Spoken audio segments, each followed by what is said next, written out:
Hello friends, ஹெல்த்தியான டேஸ்டியான சூப்பரான ஒரு லஞ்ச் பாக்ஸ் ரெசிபி தான் பார்க்க போகிறோம். இந்த லஞ்ச் பாக்ஸ் ரெசிபி பார்த்தீங்கன்னா காராமணி பிரியாணி தாங்க பார்க்க போகிறோம். இந்த காராமணி பிரியாணி கிரேவியாக நம்ம துண்டெல்லாம் வைக்கிறத விட இந்த மாதிரி செஞ்சு கொடுத்தீங்கன்னா அட்டகாசமாக இருக்கும். லஞ்சுக்கு ரொம்பவே ஆப்ட் ஆகும். வாங்க இது எப்படி பண்ணலாம் பார்க்கலாம். ஃபர்ஸ்ட் இதுக்கு ஒரு மசாலா அரைச்சிக்க போகிறோம்.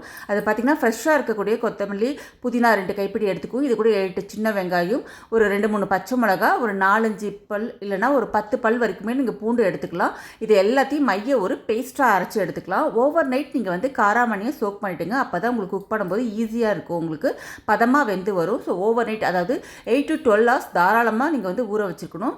10 நிமிஷம் போல் பாஸ்மதி ரைஸை ஊற வச்சு எடுத்துக்கலாம்.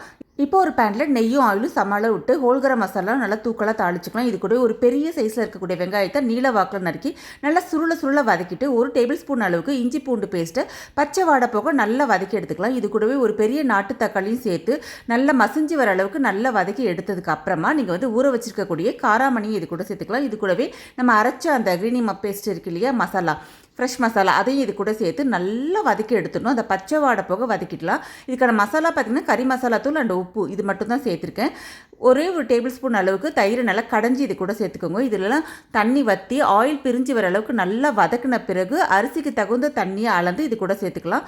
இப்போ ஊற வச்சிருக்கக்கூடிய அரிசியோட புதினா கொத்தமல்லி சேர்த்து நல்லா கலந்து விட்டுட்டு லிட் போட்டு மூடி ஒரே ஒரு விசில் 5 minutes போதுங்க. அருமையாக இருக்கும். இப்போ ஓப்பன் பண்ணி காட்டுறேன் பாருங்கள். ஃப்ளேவர்ஃபுல்லான காராமணி பிரியாணி சூப்பராக இருக்குது. நல்லா சும்மா பொலன்னு உதிராக குச்சியாக சூப்பராக இருந்துச்சுங்க.